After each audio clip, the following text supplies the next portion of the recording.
Good afternoon, students. Today we shall begin with a new chapter. It's Glimpses of India, and part one we are going to do it today. That is a baker from Goa. So this is a pen portrait. Okay, this is basically a pen portrait of a traditional Goan's village baker who still has an important place in his society.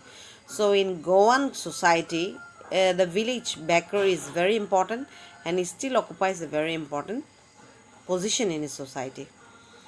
So he says that the narrator says that our elders are often heard reminiscing nostalgically about the good old Portuguese days. Okay, those were good old days when the Portuguese people used to live in Goa, and how they had so much love for bread. Okay, they were great lovers of bread, and they used to eat bread.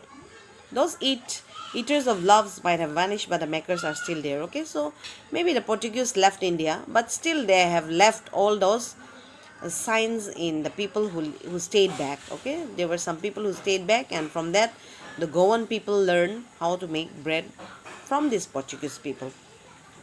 We still have amongst us the mixers, the molders, and those who bake the loaves. Those age-old, time-tested furnaces still exist. Okay, so the things which were all needed for the making of bread is still there in the Goan society. The fire in the furnaces had not yet been extinguished. Still, people make bread in those furnaces in the fires.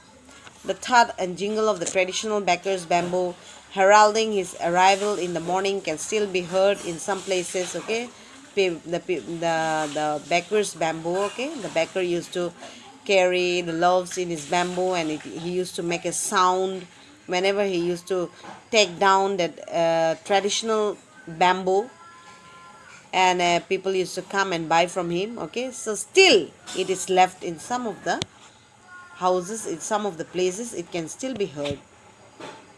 Maybe the father is not alive, but the son still carries on the family profession. These bakers are even today known as padar in Goa. The fathers, the elders have already passed away, they have died, but their profession has been carried on by their children, and in Goa till today they are known as padar.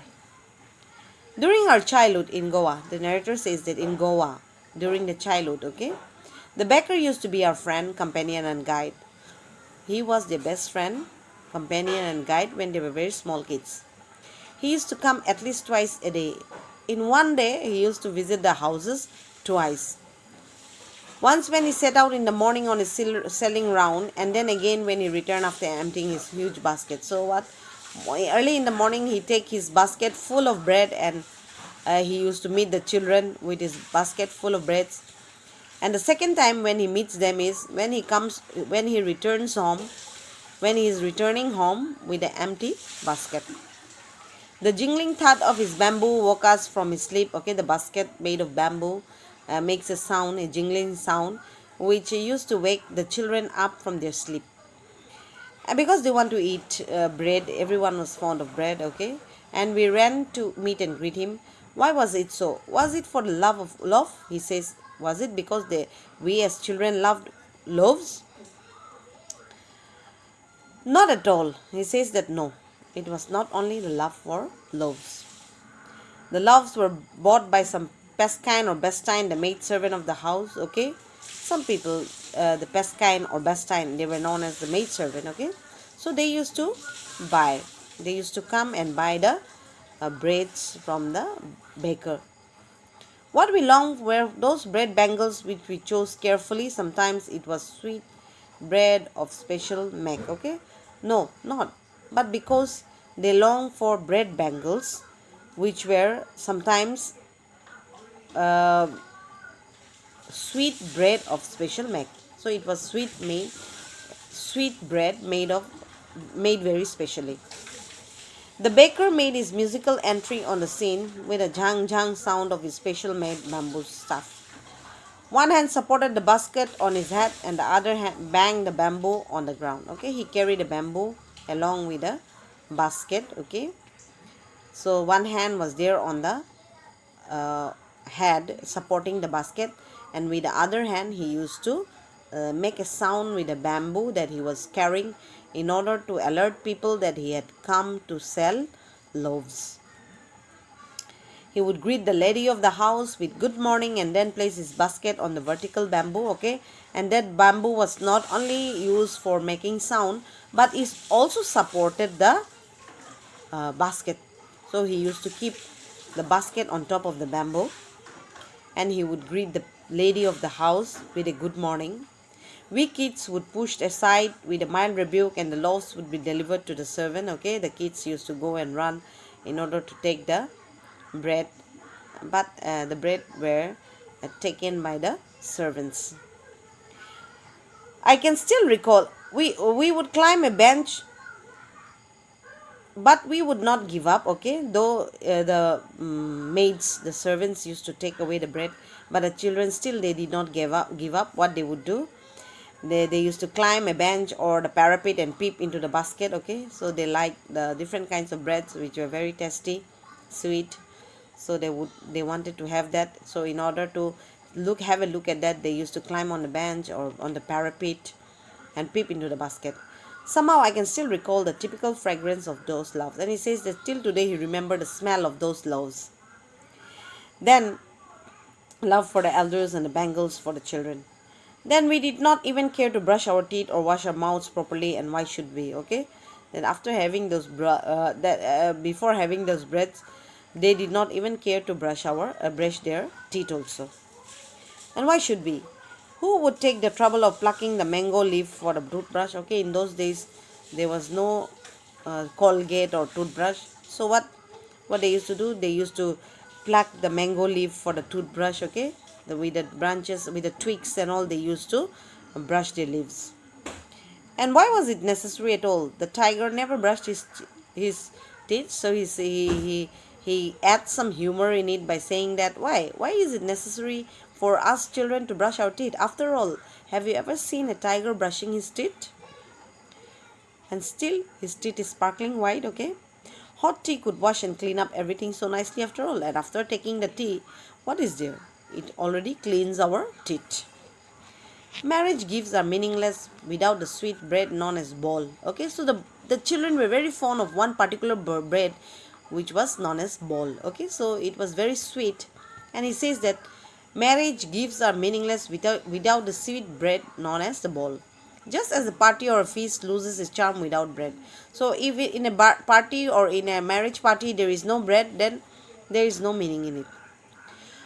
Not enough can be said to show how important a baker can be for a village. The lady of the house must prepare sandwiches on the occasion for her daughter's engagement.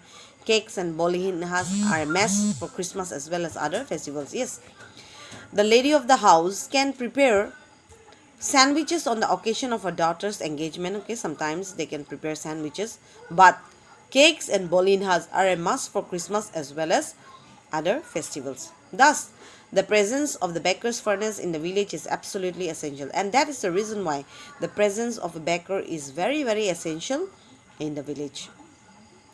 The baker or bread seller of those days had a peculiar dress known as kabai. Okay, in those days, the baker, they wear a certain kind of dress, and that was known as a kabai.